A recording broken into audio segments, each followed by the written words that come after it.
Selamat pagi, salam dahsyat, luar biasa. Jumpa lagi bersama Naked Trader 21. Saya Joko Cahyadi. Pagi hari ini, sahabat trader, saya ingin mengulas mengintip strategi trading dari trader bank ya. Apa sih rahasianya? Nah, ini sebagai bahan referensi ya nanti. Namun demikian, sebelum saya ulas, tentunya selalu izinkan saya untuk memberi salam, memberi hormat kepada sahabat-sahabat trader, juga sahabat YouTuber di seluruh Nusantara. Semoga dalam kesempatan pagi kali ini, Anda semua dalam kondisi berbahagia dan luar biasa.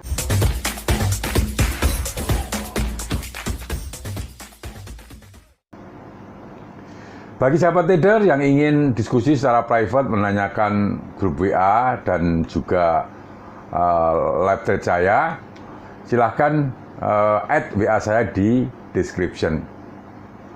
Baiklah sahabat trader, mengintip strategi trading dari trader bank ya. Ini mungkin banyak teman-teman yang mungkin terselip ya, tidak perhatiin bagaimana sih sebenarnya trader-trader bank ini melakukan trading. Nah, yang jelas, trader bank ini hanya mencakup sekitar 5% dari total jumlah trader. Jadi tidak banyak. Jadi trader bank hanya mencakup sekitar kurang lebih 5% dari total jumlah trader seluruh dunia. Namun bisa dibilang mereka adalah penguasa pasar. Catatannya seperti itu.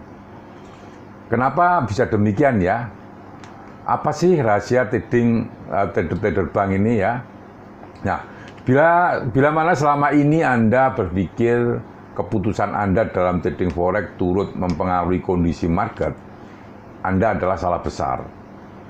Meski jumlah trader individual lebih banyak ya di dunia ini ya, mereka tidak punya cukup power untuk ikut mempengaruhi gejolak pasar. Yang punya cukup banyak modal untuk mempermainkan atau mempengaruhi pasar adalah bank-bank besar yang ada di dunia tentunya. Ya, pelaku pasar forex ini tidak hanya terdiri atas spekulan-spekulan dalam level individu ya seperti kita ya. Ini kan individu trader untuk kepentingan kita masing-masing ya. Di sana ada pemerintah dan juga perusahaan dari berbagai negara ya yang terlibat di dalamnya tentunya. Namun pemain utamanya adalah bank sentral dan tentunya bank-bank besar yang ada di dunia, diantaranya seperti Deutsche Bank lah, Citibank, JP Morgan, Chase ya, HSBC, Goldman Sachs ya, Barclays, Morgan Stanley, dan mungkin masih banyak lagi yang lainnya yang tidak bisa sebut satu persatu.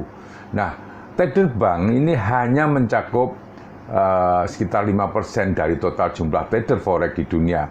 Meski begitu, trader bank bertanggung jawab atas, sebagai catatan, 92% volume forex yang diperdagangkan. Ini cukup besar sekali. Jadi bisa dibilang trader bank adalah penguasa di pasar forex, sedangkan kita adalah trader-trader seperti kita ini ya, individu, ini adalah pemain-pemain kecil dengan modal yang tentunya terbatas. Nah, bayangkan Anda adalah pemain petinju ya, tinju profesional ya. Tak lama lagi, ya coba bayangin aja ya, tak lama lagi Anda punya jadwal untuk melawan petinju bertubuh jauh lebih besar dan seringkali mengalahkan rivalnya dengan mudah. Kira-kira apa yang akan Anda lakukan? Ini pertanyaan saya. Nah, pilihan pertama adalah Anda langsung bertarung di ring dan hanya mengandalkan insting. Pilihan yang kedua, Anda mempelajari bagaimana petinju besar ini bertarung. Dari teknik apa yang digunakan dan apa kelemahannya. Bila masih ingin bernafas dengan baik keesokan harinya ya tentunya Anda akan memilih opsi kedua. Nah, sama halnya dengan trading forex ya. Anda berada dalam satu ring dengan petinju-petinju besar, yakni trader-trader bank. meski posisi trading bank, ya bank-bank besar ini tidak bisa diketahui secara pasti, untuk survive dan mendapatkan profit yang konsisten, Anda bisa belajar untuk mengimplementasikan teknik mereka. Begitu strategi trading trader bank yang bisa Anda ikuti ya.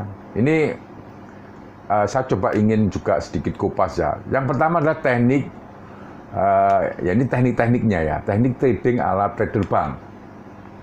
Yang pertama, tidak seharian melototi chart.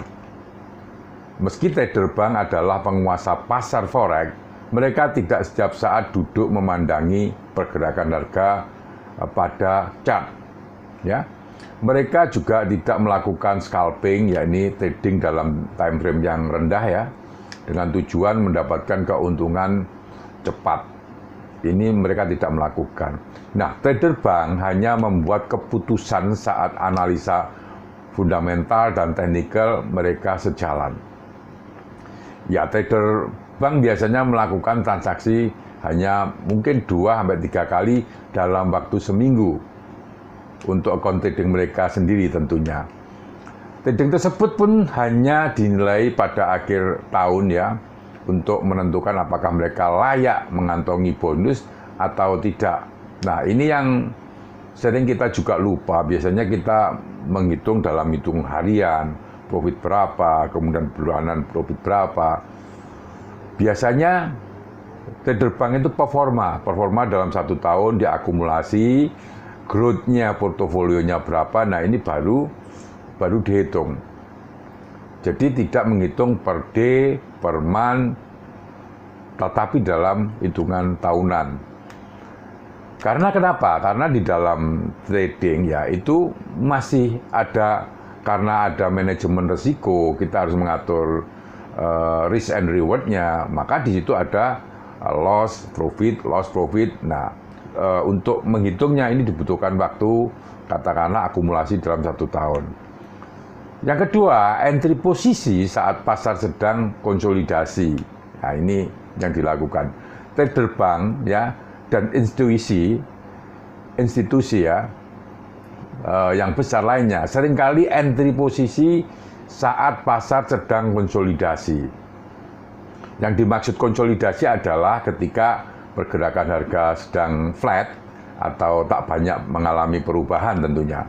Konsolidasi kerap menghindari para trader spekulan atau retail ya, karena dianggap short profit. Jadi biasanya trader retail ini menghindari. Tapi kenapa trader bank justru entry posisi? Ternyata tujuannya adalah agar mereka bisa mendapat titik entry yang menguntungkan.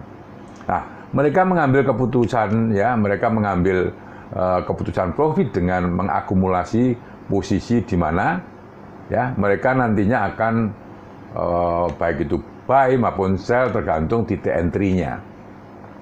Nah, untuk lebih jelasnya bila trader bank entry dengan mengakumulasikan posisi buy, mereka akan mendapatkan profit dengan menjual pada harga-harga yang lebih tinggi.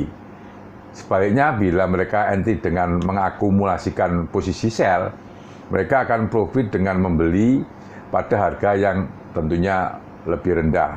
Nah, kesalahan yang umum dilakukan trader biasa adalah menganggap pasar konsolidatif itu tidak menarik. Tidak menarik tentunya jarang mereka masuk posisi. Padahal momen tersebut bisa jadikan waktu terbaik untuk memasuki pasar. Terutama ketika breakout masa konsolidasi mulai tampak. Ya. Yang nomor 3, sahabat trader, tidak memakai ya tidak memakai terlalu banyak indikator.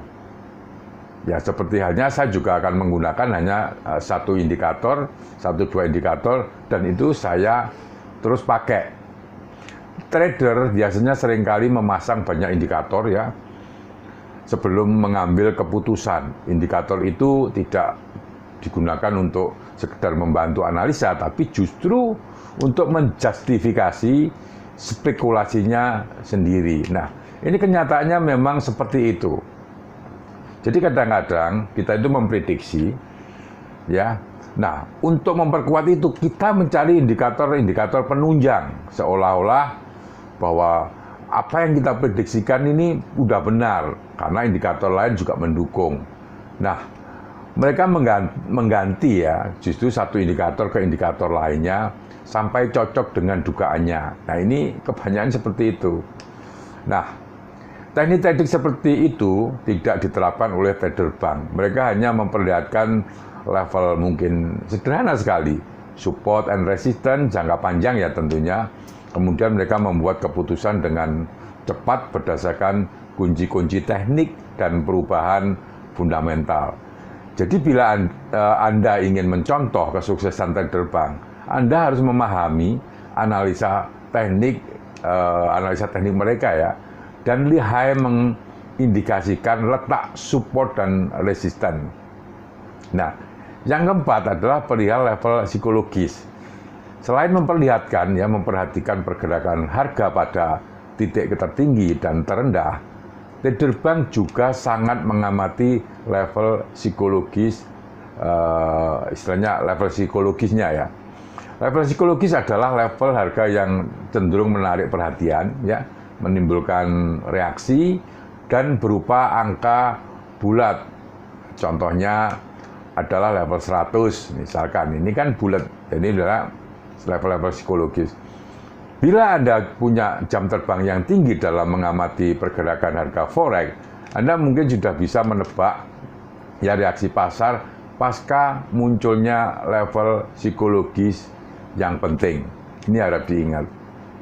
Trader retail biasanya beramai-ramai entry pending order pada titik harga tersebut karena angkanya mungkin mudah diingat dan sederhana. Trader bank ternyata juga melakukan hal ini. Namun, trader bank hanya memilih level psikologis yang paling penting dan berjangka panjang. Nah, ini yang dilakukan oleh trader-trader bank. Jadi, jangan mencoba ya mengalahkan trader bank. Perlu Anda ingat yang bisa dilakukan spekulan atau trader retail adalah memahami teknik trader bank untuk kemudian diterapkan ke dalam strategi trading sehari-hari. Jangan mencoba untuk mengalahkan trader bank atau bahkan pasar forex itu sendiri ya. Sebab dari skala modal saja spekulan sudah kalah jauh. Nah, saking besarnya modal ya bank-bank tersebut, bisa dibilang bahwa trader bank adalah pasar itu sendiri. Anda mungkin juga pernah mendengar bahwa bank bisa memanipulasi pasar forex untuk masuk ke arah yang mereka inginkan. Mereka juga mengetahui informasi yang tidak diketahui trader biasa, yakni di mana mata uang tertentu berkumpul. Ya, mereka juga tahu di mana kebanyakan pending order ditempatkan secara jangka panjang maupun jangka pendek. Meski begitu, tak perlu menganggap bahwa trader bank adalah musuh dari trader retail. Trader bank sebenarnya tidak tertarik dengan trader retail karena modalnya yang terlalu kecil. Mereka mendapatkan profit dari bank lain, ya, bukan dari uang trader biasa seperti kita. Jadi itu ulasan saya di pagi hari ini, mudah-mudahan bisa membuka wacana ya bagi Anda semua ya. Bagi siapa trader yang belum subscribe, silahkan subscribe dan tekan lonceng.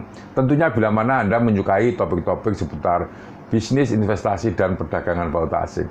Terima kasih, selamat pagi, salam dahsyat, luar biasa.